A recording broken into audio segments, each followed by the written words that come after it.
Everyone is always asking us what the future holds for the automobile, and it can be found here in the heart of Detroit. A few months ago, I toured the College for Creative Studies with the Dean, Imre Molnar, and witnessed the various phases of design the students learn about, from sketches and computer renderings right into modeling, painting, and finishing.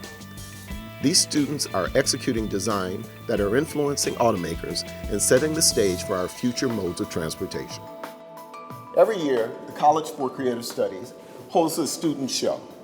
Today, I'm here with Imre Molnar, and we're going to take a look around and see what they produced today. Imre, it looks like it's not just about cars for you guys, it's about transportation. Well, it's true, Ken. I mean, this after all, is a transportation design program, of which car design is one of the areas that we work in. We're involved with transportation systems and how the automobile fits within a system. We're involved with green issues, sustainability, alternative fuels. We do trucks, we do motorcycles, we do boats. We've had a lot of success in yacht design.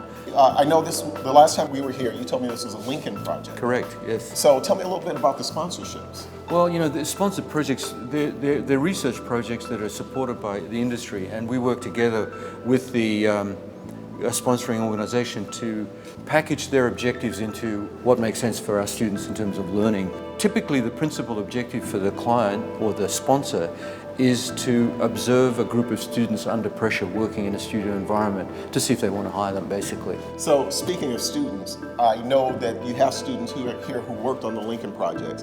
Why don't we take this opportunity to talk to a few of them? Yeah, let's do it. So Ken, you remember when we were here last time, we looked at this boat, we looked at this board, we looked at the inspiration coming from here as this Lincoln project began to proceed. And we saw briefly the clay model and how crude it was at the time. Well, check out how it's gone through this amazing stage of refinement. Well, this is beautiful, Imre. They've done a great job on it. The students have really worked hard on this. Well, let's meet Brian. He's the guy that did this piece. Hey, Brian, how are you? How you doing? Pleasure to meet you. I'm Ken. Ken, nice to meet you. So, Brian, tell me a little bit about your project here. Much as the Dean was talking about, we kind of all start off with the inspiration, and then we jump to some ideation sketches and work through the refinement process, and then we end up with the 4-scale clay model over here. How long did it take you to do this? Somewhere around 300 hours. It's quite a process. So, Brian, tell me how involved you were with your sponsors. Well, for the Lincoln project, it was really great. They had designers coming in every week, and then Max Wolf, the design director of Lincoln, actually came in once a month to check up on us. So that was a really unique experience. So of the 1,400 or so students at this institution, about 150 of them are car designers or transportation designers, and seniors just graduated, and another young man who's got an amazing future ahead of him is Eric Arm. Eric, pleasure to meet you. Nice Ken to meet Ross. you. Nice to meet you, Ken. So, Eric, tell me a little bit about your project here. So this was a truck project sponsored by an engine company called Eco Motors, and they developed an internal combustion engine that's significantly smaller than the one that is right now. And what I've done was I put the engines in the axles of the car. So what that does is it creates a powertrain for the front axle and the rear axle separately, and then kind of distributes the weight evenly along the truck so that it has better stabilization as it's driving. Definitely my favorite part of the design process is in the beginning, when you can start dreaming up all these crazy ideas and kind of coming up with a little bit something that's crazier than what's feasible right now. Do you feel like the experience has prepared you for your career? Definitely, since the beginning to the end, they try to teach you as many things as they can about the automotive industry and the technique and just the design. So I think it was time well spent.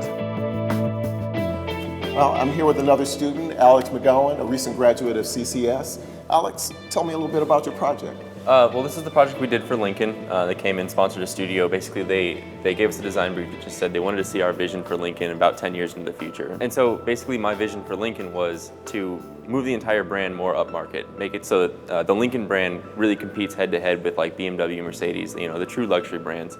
This was the key sketch that I did, just a really low. I just see this car like coming at you down the highway, and it's just got this long hood, this you know, really dramatic proportions. You can obviously tell it would be a big engine up here, It's a coupe, it's a two-door. Again, this is a luxury product, so this is something that's just going to be really elegant for somebody who owns it. So where do you see your future from here? Do you have you've just graduated. What do you think you're going to go on to do from here? Hopefully end up working at one of the OEMs. So you're interviewing now? Interviewing, yeah, in the process of interviewing. How was your experience at the school? Do you think it prepared you for the future? Yeah, definitely. I think that there's a lot of diversity in the projects that we do here at school, so there's several different experiences that kind of prepare you for different types of jobs in the industry. Ken, what really has me geeked about the whole thing is these people, these kids out of Detroit are going to go design cars all over the world. They're going to work in France, they're going to work in California, they're going to work in Japan, they're going to work in China. Amazing opportunities these young people have. Well, you've given them a great start. We really appreciate you hosting us again, and thank you. It's a pleasure, always. Catch all the latest auto enthusiast news at Autoweek.com, in Autoweek Magazine and iPad Edition. Talk with us on Facebook, YouTube, and Twitter at Autoweek USA.